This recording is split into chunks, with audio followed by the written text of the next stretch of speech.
Pemirsa Warta UKM, bagaimana kabar Anda? Senang sekali Warta UKM kembali hadir menemani akhir pekan Anda bersama saya Garnis Geani. Nah pemirsa, di episode Warta UKM kali ini kami akan mengajak Anda untuk melihat mesin berteknologi tinggi, mulai dari pra hingga pasca pengolahan plastik dan karet. Tetap selama 30 menit ke depan kami juga akan menyajikan beragam informasi seputar dunia usaha kecil menengah yang telah dirangkum oleh kantor Berita Antara.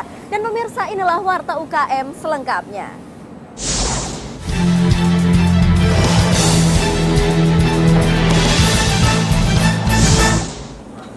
Pemirsa, dari kawasan G-Expo Kemayoran Jakarta, kami akan mengajak Anda untuk melihat pameran dagang tahunan yang bertajuk Plastic and Rubber Indonesia 2016, di mana di pameran ini akan diperlihatkan teknologi-teknologi terkini dari mesin cetak plastik dan karet. Seperti yang ada di belakang saya, yaitu mesin pencetak yang bisa mencetak berbagai plastik hanya dalam hitungan menit saja, pemirsa.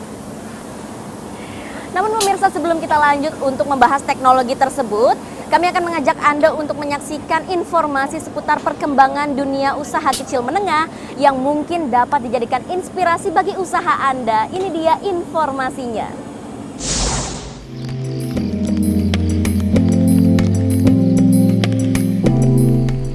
Kota pagar alam di Sumatera Selatan tak hanya dikenal akan keindahan pesona Gunung Dempo yang menjadi andalan pariwisata di kota tersebut.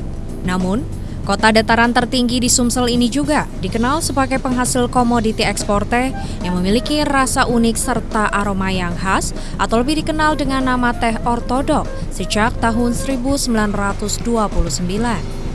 Perkebunan teh dengan luas mencapai 7.377 hektar ini rata-rata memproduksi kurang lebih 330.000 ton pucuk teh per tahunnya dengan pangsa pasar mencapai kawasan Eropa dan Asia.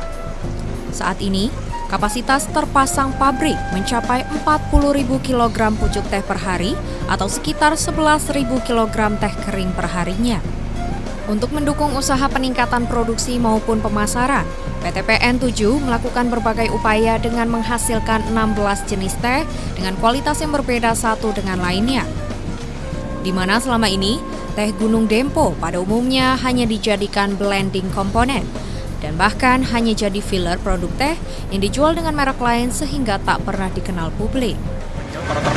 Rotterdam ke Belanda ya, ke Belanda.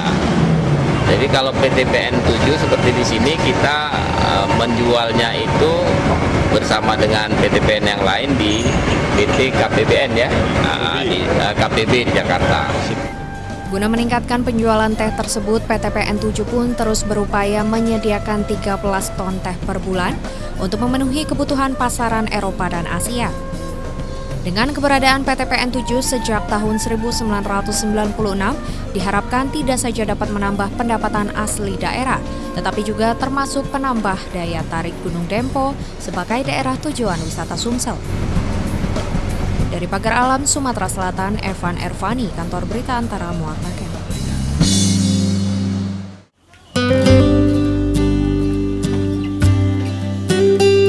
Tidak sedikit orang yang saat melihat ketam pasir alias undur-undur laut saat hidup tidak berminat untuk menjadikannya sebagai penganan. Namun, semua berubah saat Anda mencicipi hewan laut ini setelah diangkat dari penggorengan. Selain garing, rasanya pun begitu gurih dan sekilas seperti udang atau kepiting.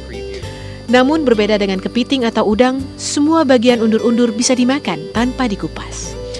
Inilah undur-undur crispy, penganan yang beberapa waktu terakhir begitu marak di sekitar pantai Parangtritis, Kretek Bantul, daerah istimewa Yogyakarta. Cara mengolahnya cukup sederhana. Setelah dikupas dan dicuci bersih, undur-undur laut diaduk dengan tepung dan campuran bumbu racikan. Kemudian digoreng hingga berwarna kemerahan.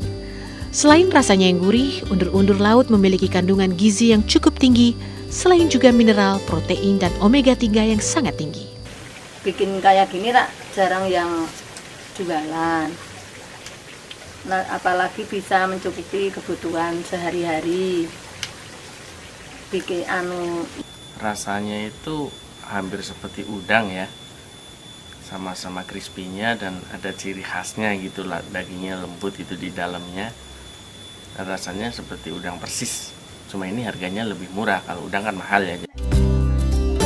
Dalam sekali produksi, 2 kg undur-undur segar seharga Rp50.000 mampu menghasilkan 1 kg undur-undur siap konsumsi seharga Rp100.000. Sekali berjualan, tidak kurang dari 5 kg undur-undur crispy ludes terjual. Bahkan saat musim liburan, penjualan melonjak hingga 25 kg per hari. Dengan omset rata-rata mencapai setidaknya Rp1 juta sekali berdagang.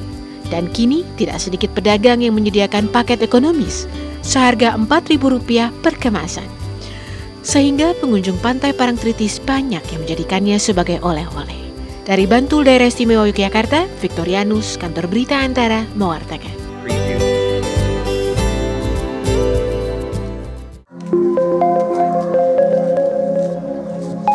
Berbagai cara dilakukan menyemarakan Hari Pahlawan yang diperingati setiap 10 November. Salah satunya dilakukan perajin batik asal Kabupaten Kulon Progo, Daerah Istimewa Yogyakarta bernama Sugito dan sang anak Sakti Merantasi. Perajin yang telah puluhan tahun menggeluti dunia batik ini membuat batik lukis bergambar berbagai pahlawan serta tokoh nasional. Sugito sengaja membuat batik lukis tokoh untuk mengenang jasa para pahlawan yang telah gugur serta tokoh nasional yang berjasa membangun Indonesia. Adapun sejumlah pahlawan yang dibuat yaitu Presiden pertama Soekarno, Presiden Abdurrahman Wahid, serta tokoh nasional Presiden Soeharto dan Presiden Jokowi. Dibanding membuat batik biasa, melukis batik tokoh lebih sulit. Kesulitan itu lantaran pemberian warna tak bisa sekaligus selesai melainkan satu persatu. Sehingga jika wajah tokoh memiliki 7 warna, 7 kali pula Sugito memberikan proses pewarnaan. Mengenang juga para jasa-jasa Bapak, juga orang-orang juga bisa mengetahui kalau itu gambar siapa, untuk paling enggak untuk mengenang jasa-jasa Bapak. Dengan kreasi batik tokoh ini, ia berharap masyarakat makin familiar terhadap para pahlawan serta tokoh nasional dan meneladani perjuangan yang dilakukan terutama untuk kemajuan bangsa Indonesia. Dari Kulon Progo, Daerah Istimewa Yogyakarta, Imam Prasetyo, Kantor Berita Antara, mewartakan.